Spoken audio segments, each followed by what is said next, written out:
Hey guys, and welcome back to the first episode of season 2 of our Stars and Stripes and Maple Syrup. We are with Jose Castellanos, who you'll know from season 1. Jose was the prognosticator supreme, getting all of his predictions right last year. So welcome back, Jose. It's great to be back, Evan. Ready to So do it. technical problems yesterday mean that we're recording on a Tuesday. For those of you who do watch this, we'll be trying to record match days and get them out as quickly as we can this season. But obviously, I've got a full-time job, and so do people who talk. So let's kick in straight away with the results. Coventry would be a stern test for us. There are no mugs. How do you think the game went yesterday? Oh, Sunday. Well, it was early morning, so couldn't really drink, but it was nice to have a cup of coffee and my pancakes. And seeing that it's a result that I expected us to get. I did not expect us to make the first goal, to be honest. But yeah, I think overall, it was a pretty solid game. What do you think about it? I thought we looked toothless going forward. I don't think Stewart really got brought into the game adequately. So I was disappointed in one respect because I felt first game back up, we were on a high still. I would have liked to have seen us kind of push a little bit harder and kind of try a little bit harder. But look, we were outplayed for most of the game. We were outpossessed hugely. Excuse me. But thankfully their keeper made a mistake. Clark was there to knock it in, and I was happy with the result overall. But I don't think either team played particularly well. It was a good performance in that we battled hard and we played for each other. Yeah. But at the same time, I think it opened up us to two glaringly obvious needs for strengthening. What do you think that are? I think it's looking at it now, it's midfield and bringing that striker possibly, or maybe more pacey defenders. I think defense were fine. I mean, with the lad Ballard from Arsenal and Elise from West Ham, I think they'll be able to do a job for us when you put them in with more experienced players like Bath and Wright. Okay. Look, we brought Diaku in full time, although I don't think he did enough to kind of justify that. But I think that was a contractual clause stating he had to if we went up. We brought in the lad Sims from Everton, who, according to YouTube, is the greatest player on earth, but that's to be seen. I think we've dropped a bollock in not signing Broadhead full time, whether that's just because he doesn't want to come and play in League One. In the Championship. But I definitely think stuck in League One, huh? I definitely think we need a striker. I think Sims will challenge and put more pressure on Stewart. But we need somebody in central midfield who can put his foot on the ball, can ride a tackle, and can see a pass. And the moment we don't have it. Yeah, we don't. I think we have to look at how many of the players that we have starting were in Championship or who've played at that level. And I was Pritchard, Gooch.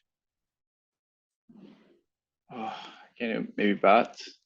Bath was signed. Evans was captain of Blackburn in the Championship, but as much as I don't want to harp on about Evans this season because he got enough grief from me last season. Yeah. I don't think I honestly think he's the weakest link. I agree. He's club captain, and I don't know why that wasn't changed in the summer when Neil had the opportunity to bring his own man in. Yeah. But for me, he's not the kind of midfielder who sits there in the middle and kind of boss things out like a midfield general, whether it's a Roy Keane or a Patrick Vieira or someone of that ilk, a Steven Gerrard, who's going to dictate play. He's not someone who's going to defend vigorously. And going forward, he's really a weak link. So when you look at what he brings, he might do a lot of things okay. But I don't think that's good enough for the Championship. It's definitely not enough to get us to the higher ends of the Championship. Yeah, watching him and then giving the ball away, and then just staying in that one area of the field, that little pocket that he was just stuck in, it seemed like all the time. And then on top of that, he's expected to be that, that shield, pretty much that hinge on the door, and he's getting beat off the ball. Yeah. They're just cutting. Yeah. But and this is where the big difference between Evans and someone like Lyndon Gooch for me. When Gooch loses the ball, he's tracking back, he's harrying, he's trying to win it back. Evans relies on the guys behind him to kind of slop up his mess. And I think more so now in the championship with a better quality of player, we'll get punished a lot more for those mistakes that he's making. Do you need some wax? Oh no, not yet. I mean, hang on. It's growing out. We have getting there. Guys. I'm getting there. It's gonna be nice and long by the time I make it out there. Okay. I agree. Yeah, and then like, given that, who was it? It was him. Was it him or Neil? Neil. And Neil, he just gave it away at the top. Was that him at the top of the box that gave it away, and we almost went up 1-1? I don't recall. Unfortunately, the match is not as fresh as it should be. Yeah, but I remember that because they tried Coventry. They were right there at the edge of the box, and they just rocketed it. It was like an open net. Was that the one that hit off the bar? No. Is that the one where they should have scored and he put it wide? They should have scored. Yeah, he put it super wide. Yeah. So I don't know if that was Neil or Evans, but Evans, you figured he would have the experience to not make a mistake like that. Neil, he's a little bit, you would think, but with Neil, you expected. And I think if we look at the team as a whole, most of them are fairly new to the championship. Level. I'm not gonna accept that as an excuse for them. They're professional footballers who proved over the course of last season they were too good for the division they're in. Now they have to justify the fact that they're in the championship. If they can't, then they have to be moved on. Okay. I mean, Gooch played in the championship, but he didn't really play because he barely. I mean, he was a lot younger. He was coming through. I mean, I think our relegation from the Premiership was his first breakthrough season. Yes. And then to play with the Dossers that he played with in the Championship was unfortunate. Yeah. But looking at our starting 11 from Sunday, you've got Bath has got Evans, Gooch, Pritchard. So 4 of the starting lineup knew what the division was about. Ballard having just come from Arsenal, Serkin having come from Spurs, Clark having come from Spurs. Should have known what a higher level of quality of football looks like. Only really Stewart and Gooch had any real excuse for not being used to this level of quality. But even Gooch played in the Premiership and the Championship, has played in national football. So, and Stewart made his international debut this year. So it's... Yeah. I think there's a lot of room for Stewart, and I think he's still very young. Well, if we consider how young he is, I think he, like you said, he needs to learn these passes and meet those passes. How many times did it? Either he got the ball was just right there and it just skimmed right over his head, or he could have just easily worked on, get a nice strike to the key to the goal. He did maybe once or twice. I mean, look, and that's the issue you have when you play a lone striker, because as much as it looked like a 3-4-1-1 or 3-4 or 3-5-2, Gooch and Clark were playing as wing backs only, or were they? Because Serkin's a left back. See, this is the confusion you have with an Alex Neil side. It's trying to work out what the formation is. I mean, Gooch is at his best as a winger. He's an adequate defender or wing back. Clark is at his best when he's bombing forward. I know he got criticism on Sunday for not tracking back as much, but if we're asking Clark to defend, then we're in trouble. Yeah. As I said, Evans and Neil were the holding midfield, which should have allowed Embleton space to get forward and Pritchard to support Stewart. And I don't Yeah. think that's our best formation. I don't think that's our best look. I think if Pritchard is playing in the hole where Embleton was, and then you have a second striker. Last season it was Broadhead to good effect. Hopefully this season it can be Sims or Sims. somebody comes in. I know there's talk about the lad from Spain, the American lad. I don't know who that is. What Haven't was heard his this name? one. No. Its name is Yankee Doodle Dandy. Did he come from the MLS or he went from MLS to? He's playing in Spain for Spain. Rayo Vallecano now, I think it is. Unfortunately, my internet is so bad since the power outage yesterday. So nothing's loading properly.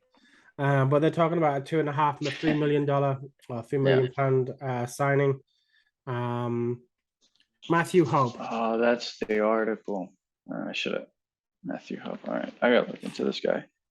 Yeah. So I mean, yeah, I think one thing I'm glad that Alex Neil was able to unlock, and I said it in the group chat. I'm glad that like we're fans of Gooch, and we give him the benefit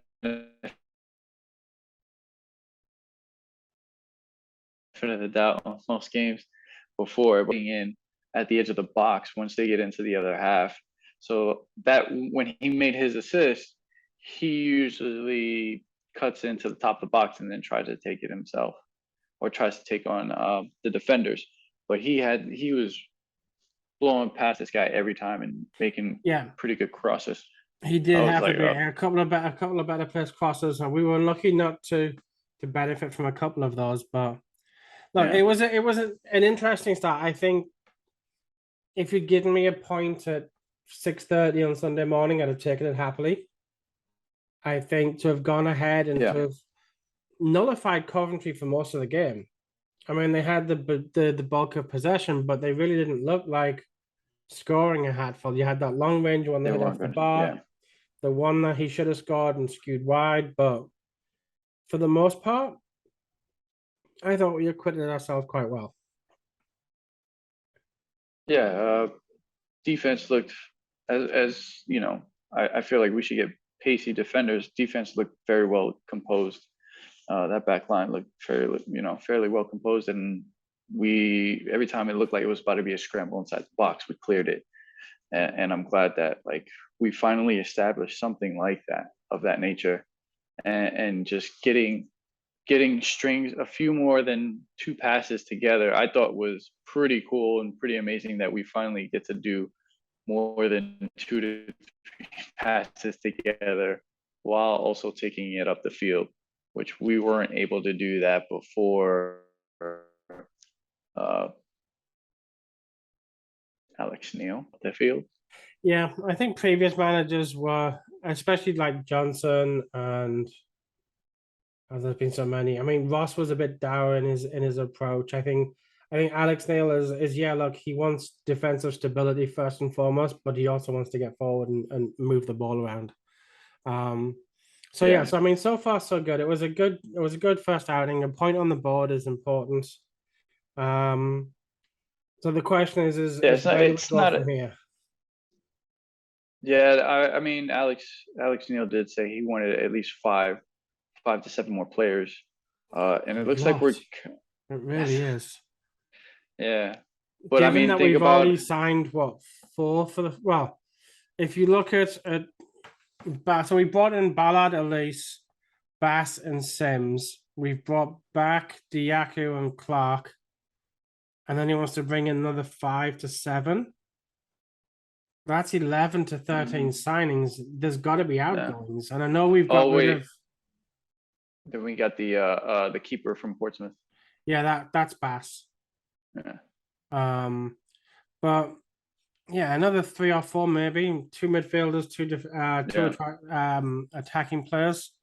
But we need to start making some money from transfers because so far everybody that went last season, like Griggs' contract expired, McGee's expired, Burgess expired, Jamali, Yeah. Willis, they all expired and really didn't bring any money in. We haven't sold anybody.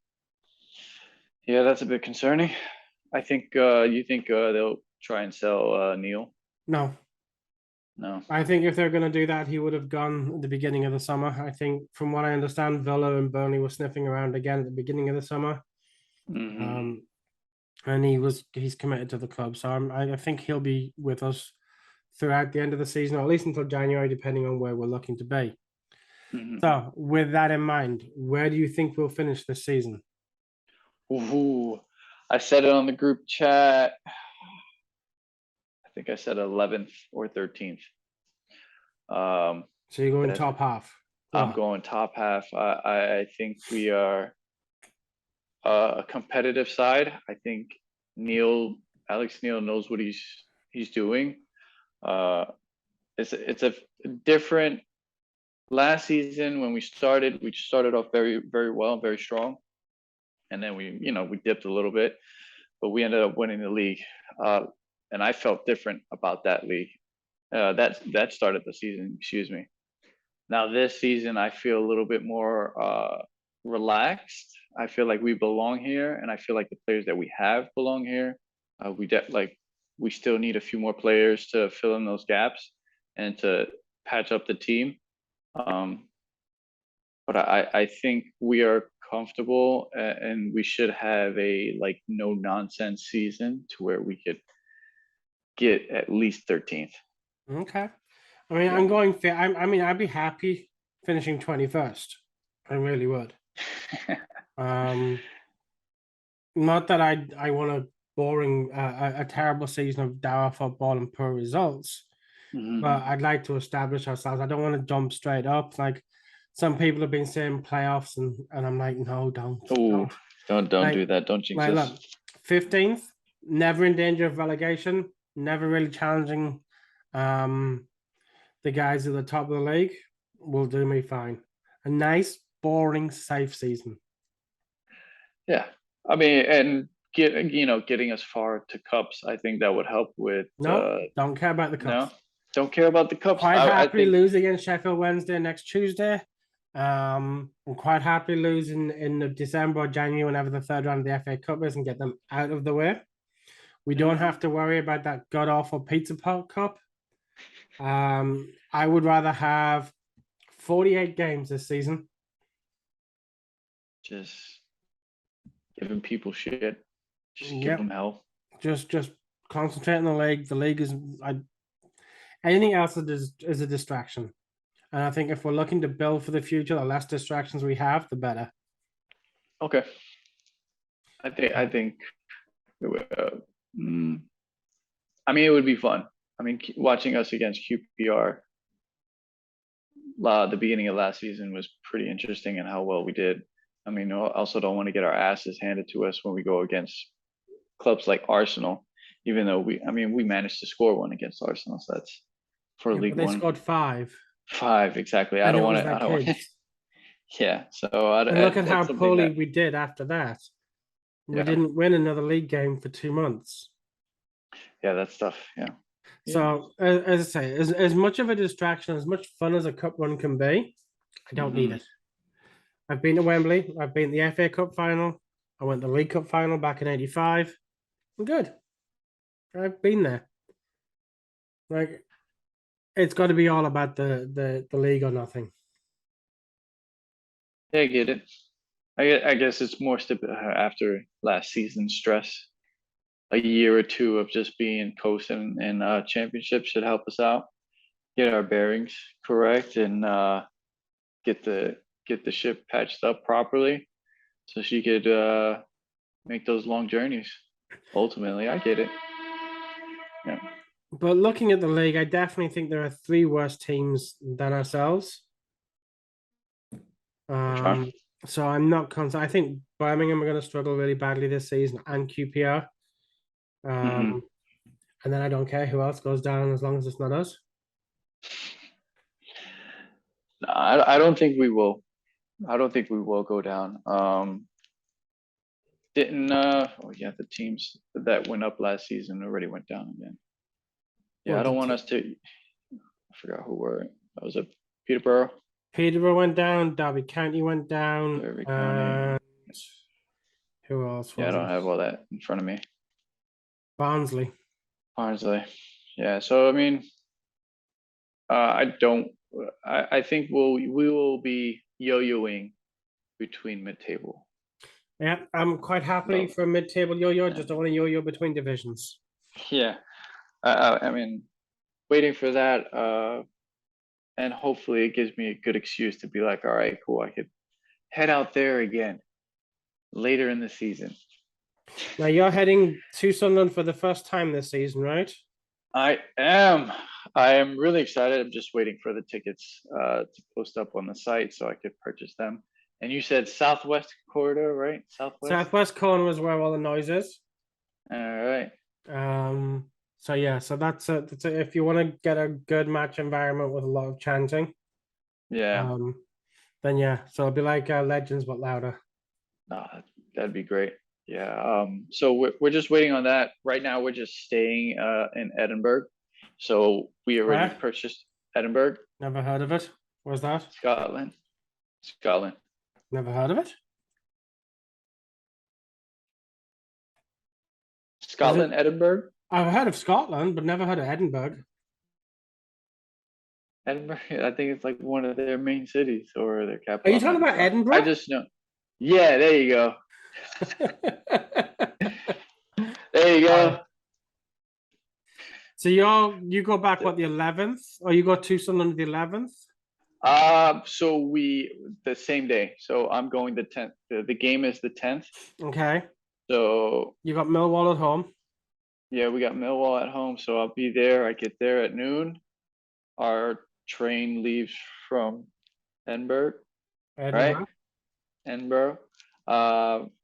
At like 9, 10 in the morning, and then we get to Newcastle, and then we're gonna take the metro from Newcastle into Stadium of Light. Okay. And then I'm gonna ask everybody, I don't know how early I have to be into the stadium, because I would like Also, the to. big difference that you'll notice, like, as in New York, you've got like the Yankees and the Giants and things like that. Where everyone's all about the pre-gaming, and it's kind of the in the parking lot beforehand. We don't do Yeah, that. So it's find a pub. yeah, yeah. I kind of figured. You've got one over the road from the stadium. You got a load in the city center. Pubs are not going to be difficult to find. And then, in fact, if it was me, I would probably do. I'd probably go into the city center and then have the experience of walking over the bridge with the Sunderland fans, Oh and then man, run up did you to. freeze again? Oh, did I freeze? You frozen again? Well, my Yeah, internet it says. connection is unstable. Bloody Verizon. All right, let's see if we come back. You're frozen on my side, so let's fingers crossed. Yeah, while we still have audio at least. Or do I not have you at all now?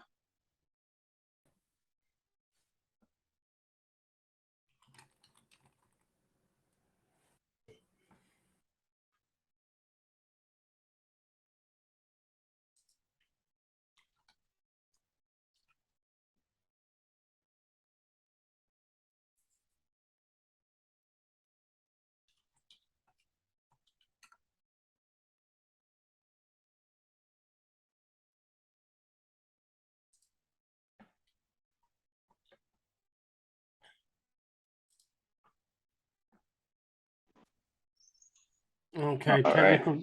technical glitches. Oh, now I can't hear you. Hold on 1 second. Let me see.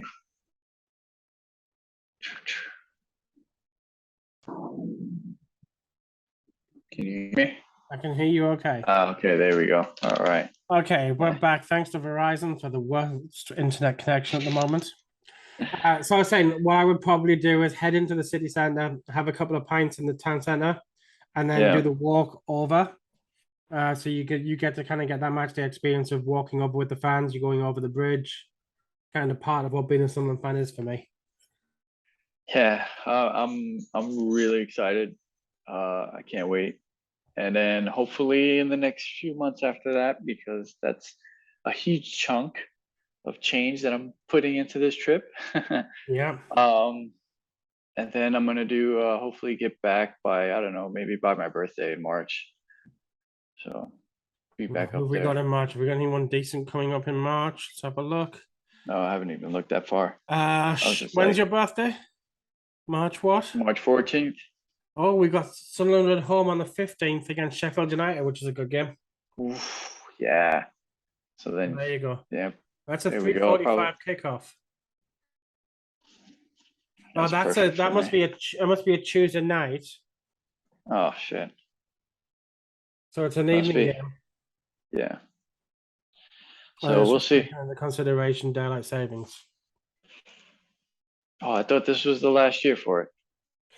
Well, just because it's the last year in the US doesn't mean the UK aren't changing. I think Oh, Europe you is still guys. doing it. Oh, I didn't know that. Yeah, I'm not as far as I know. Yeah. Anyway, But yeah. let me get you give me two signings you think the club should bring in. I don't know anybody by name. I haven't really looked into it because like I said, I don't want to. If I look too much into it, then it's a rabbit hole, and I'm probably gonna stress myself out. And then with Sims, I'm already losing my brain because last time we got somebody who was a big, stocky striker, that so-called American didn't do so well. What does he Probably. never score? Yes. Uh, Yes. I didn't Yeah. mind Dozy. So I mean, he was an awful striker for us, but having watched him yeah, I play for mean, like, Toronto and going back yeah, to his Red Bull days, I'm okay with Dozy. With Dozy. yeah, he's okay. It's just that now it's superstitions, Yeah. so that's why I'm not overly. But we do, we definitely have to bring in a midfielder. So Kevin De Bruyne would be a nice one. yeah, but he's not going to be able. He's not that put his foot on the ball and kind of command things. I like Billy Gilmore at Chelsea, Right? Scottish Yes, I international. saw that. Hasn't Yeah, been isn't he? given a squad number by Chelsea, so I'd like to see him come on loan for a Yes, season. But yeah. whether he'll drop down a division is the big question. I mean, if you're gonna get the playing time, Yeah. I Um, think. I'd bring Kevin Ball out of retirement if it meant not having to play Evans, but Yeah. I said I'd lay off Evans this season, so I'll try. One who did it Matete go on loan or? No, he No, was in the he's on the in the subs, wasn't he? yeah. I think he was the only one. And man, that's another one who I'd like to see play a little bit more, but I could see how he's not I don't know starting. whether he's a Neil player. Yeah, I don't know if he's a Neil player as well. I mean, hmm, I don't know. I feel like he does come back to help with defense a lot more than Evans. It's just that he's a little bit more scrappy, I guess, or but he knows how to get around people and he knows how Yeah, to bring it up the field. So I think that's why I was looking forward to seeing Matete play. And I was I like, think he's so definitely one for the future. I think he's Mhm. definitely someone who'll have a big career with us. Um, Mm, maybe he's just a little bit naive right now in training, and Neil isn't seeing what he wants to see from him. But I think yeah. he's the type of player when he came in was the type of player that I want to see at the club. Someone who can put his foot on the ball, can pick out a Oh, for pass, sure. and can defend. Everything that Evans isn't. Yeah. All right. Well, Yeah. thank you very much for your time again, and thank you for sticking with me through the technical difficulties. Of Um, course. obviously, we have the prediction. So we have Bristol City away on Saturday morning. Hmm. I think predictions, yes. Yeah, Let's see. So last time we faced them was it doesn't matter because 2018. none of the players that we have now have ever faced them for Sunderland. Yeah, that's true. If it Uh, helps, Bristol City are languishing in 18th with no points, having lost 1-0. yeah, I saw. I thought it was 2-1 against I was 2-1, sorry. 2-1. Nice I'm goal. gonna go with if if the lads could pull it off again and play as strong as they did in the first half and actually complete making those first two goals in the first half. Um, I think it's gonna be a 1-0, to be honest. I would love to see a 2-1, but it's definitely gonna be a 1-0. I Sunderland think win? it'll Sunderland win, yeah. 1-0. Okay. I gotta be honest, I have no idea. I would, yeah. If we win, it's 1-0. I don't think we'll lose. And if we get a point, it'll be 0-0. So I'm gonna say that we continue scoring points. Mm-hmm. I'm gonna go with a 2-2 draw. Well, that's a good one. Yeah. And hopefully we claw back a late equalizer as opposed to concede one this time. Yes. I think like I said, I was surprised that we got the first goal. And if we could keep doing that, I think we should be good, because that's gonna, and knowing that we could pick up that first goal in the first half, and then still, because of last season, from what we've seen with Neil, is can, make that second goal happen, or a third goal in stoppage time, or in the second half, late second half, that would be great too. So I think Okay, that's why so- I'm being very optimistic about it. So we both have us scoring points on Saturday. Obviously, it's a 10 a.m. kickoff for those of us in the USA, 9 if you're Mountain Time, and if you're in Central and lucky, it's a 7 a.m. kickoff. Jose, thank you very much for stopping by. We will Of course. we will connect after the Millwall match, which I think is your match in Sunderland. I want to get your response to that one. Maybe we'll have you on the week after, once you're back home in New York. And keep your eyes open on the member chat. We do have a meetup coming towards the end of the month. So I was looking to get something together, I think, for QPR. Okay, yeah. So So that. and if that is at the end of the month, I mean, when's QPR game? QPR Oh man, you're breaking up again. QPR is the 13th. So that's actually next week, Saturday. I may be in town for the Norwich game on the 27th. I got Oliver. But we'll work something out. Got the little dude. Okay, guys, that's all we have time for this week. This is going to take one hell of an editing job because Verizon sucks and it's killing my stream. Jose, you've frozen on me, but thank you very much. And we will see you all next time on our Stars and Stripes and Maple Syrup.